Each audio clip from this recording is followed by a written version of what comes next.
तो चलिए दोस्तों, इस वीडियो में हम बात करेंगे ऑर्थोपेडिक प्लेटिंग के बारे में। और मैं आपको बता दूं कि ये हमारा 6th वीडियो है in the orthopaedic instruments. Fine.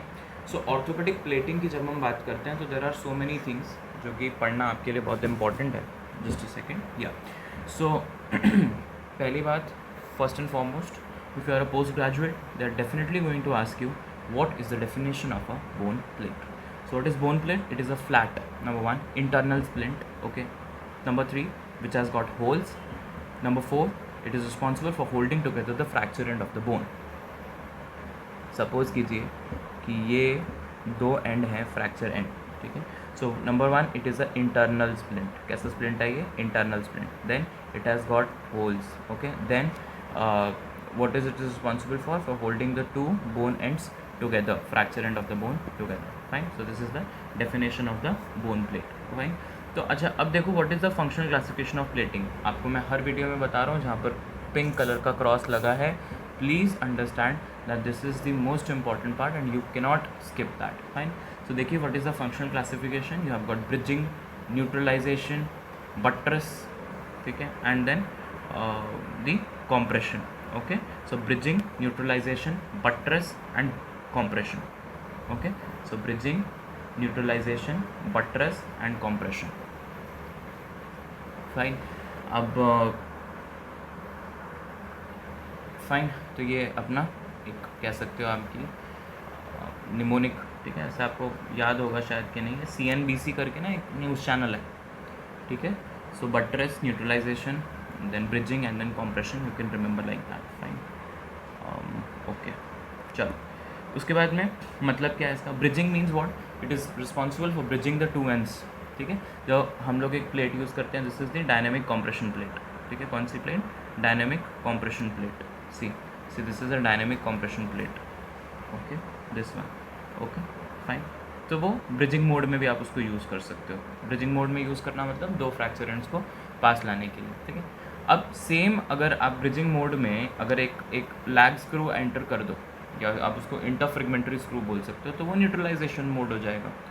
But mind you, इसमें भी जो आप प्लेट यूज़ कर रहे हो वो कौन सी है? DCP, ओके, DCP, ठीक है, या फिर LCP। अगेन ऊपर भी यही एग्जाम्पल था, LCP DCP। LCP means locking compression plate और DCP means dynamic compression plate, ठीक है, फाइन। अब why do you call it as dynamic compression plate? Because जो इसके होल रहते हैं ना, उसमें थोड़ा सा मार्जिन रहता है कि ये मूवमेंट पॉसिबल हो, ठीक है। यहाँ पर स्क्रू आ जाएगा और जब वो वेट वेयर करेगा तो यहाँ पर थोड़ा थोड़ा मूवमेंट जो है वो पॉसिबल है। That is necessary for the healing process, ठीक है। तो neutralisation mode, bridging mode. The next is your buttress mode. Now what do you mean by buttress? If you know there are two instruments, L buttress, T buttress, ठीक है। तो देखो ये, अब इसमें क्या है, इसमें अगर तुम ध्यान से देखो ना, तो आप समझो इस बात को कि जब ये वाला फ्रेगमेंट इस वाले फ्रेगमेंट के साथ हील होगा तो नेचुरली ये ऊपर से नीचे आने की कोशिश करेगा। That means it is going to do the compression while healing, but we don't want this fragment to compress the below fragment. Fine. Okay, so what you are supposed to do, you are supposed to keep the upper fragment in place, the lower fragment in place. सही बात है कि नहीं? तो उसके लिए what I am going to use is this one, this plate. This is the buttress plate. Now buttress plate is okay, but you please tell me, या फिर ऐसे कह लो कि प्लेट तो वही है LCP DCP, बट उसको बट्रेस मोड में यूज़ किया होगा, ठीक है। सो when will you use L type? now please remember, L type के अंदर में ना सिर्फ एक मतलब इस तरीके का रहता है, ऐसा। And what do you mean bye T type? तो T टाइप ऐसा रहता है, तो ये आगे एंटीरियर और ये पोस्टीरियर में जाएगा, ठीक है। So if you want to see here I have written, if two surface of the bone are to be मतलब कॉम्प्रेस हो रहे हैं और आपको उसको कॉम्प्रेशन से बचाना है, तो T buttress. If only one surface then L buttress. Fine. So ये हो गया, हाँ, कॉम्प्रेस हो रहे हैं, कोलैप्स हो रहे हैं, ठीक है, तो they have written about collapse. Fine. चलो जी, next is compression mode. Compression means what? You are suppose to do the compression, see here, ठीक है, इसको बोलते हैं कॉम्प्रेशन मोड ऑफ प्लेटिंग, ठीक है। यानी कि जब आप ये स्क्रू को ऐड करोगे, जब आप इसको डालोगे, तो it is going to compress इस साइड में and it is also going to compress इस साइड में। यू कैन सी ये एक्सेंट्रिक स्क्रू है, यहाँ पर ये जगह होती है। फाइन। तो जब भी ये मूवमेंट के दौरान इधर आएगा तो it is going to compress the fracture side, ठीक है। तो इसको हम बोलते हैं कॉम्प्रेशन मोड ऑफ प्लेटिंग, ठीक है जी। चलो, अब DCP के बारे में पढ़ रहे थे, डायनेमिक कॉम्प्रेशन प्लेट, ठीक है। अब डायनेमिक कॉम्प्रेशन प्लेट का प्रॉब्लम क्या था बच्चा party, please understand this is the bone and ये आप लगा रहे हो इसके ऊपर प्लेट जिसके अंदर में होल्स हैं, ठीक है। नाउ द इशू वॉज कि it was not allowing the new bone to be form, क्योंकि सारी जगह तो इसने ले ली थी। फिर जो बोन की या पेरियोस्टम की वैस्कुलरिटी थी उसको भी ये डिस्टर्ब कर रही थी। तो इसके लिए हम लेकर के आए LCDCP। एक बार सुन लो, लिखा होगा सब दिखा दूंगा। LCDCP means low contact dynamic compression plate, ठीक है। ये DCP LCDCP। अब LCDCP में ना अंडर कट्स प्रेजेंट थे, कैन यू सी, ये देखो ये अंडर कट्स हैं, these are the undercuts. तो कॉन्टैक्ट कम हो गया, तो undercuts are present in LCDCP, absent in DCP। Blood supply minimally affected in LCDCP, ठीक है। Then magnitude of compression is also more, compression ज़्यादा है, फाइन, समझ में आ गया। और बोन इन ग्रोथ जो है वो फ्रैक्चर साइड पे ज़्यादा है। If you are a post graduate student, for you stress riser and stress shielding is also important and these are less in case of LCDCP। I have added a small paragraph for you but not important for UG purpose, fine, done. So ये DCP and LCDCP का ये चीज़ है, मैंने आपको बता दी, या ठीक है जी। चलिए ये हम लोग डिस्कस कर चुके हैं। अच्छा अब इधर आ जाओ। अब ये ना स्मॉल, नैरो एंड ब्रॉड 3 तरीके की DCPs है।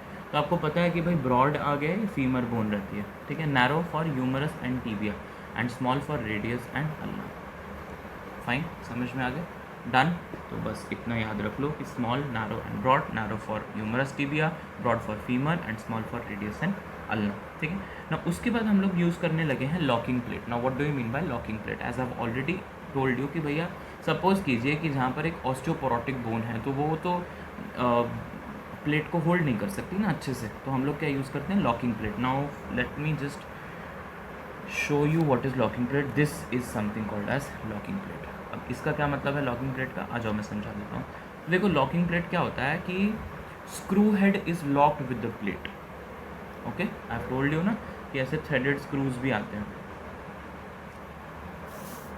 ओके, 1 सेकेंड, थ्रेडेड स्क्रूज रहते हैं, फाइन, समझ में आ गया। So okay, so screw head is locked with the plate, ठीक है। अब इसका प्रिंसिपल क्या है, प्रिंसिपल है कि there is no contact, okay.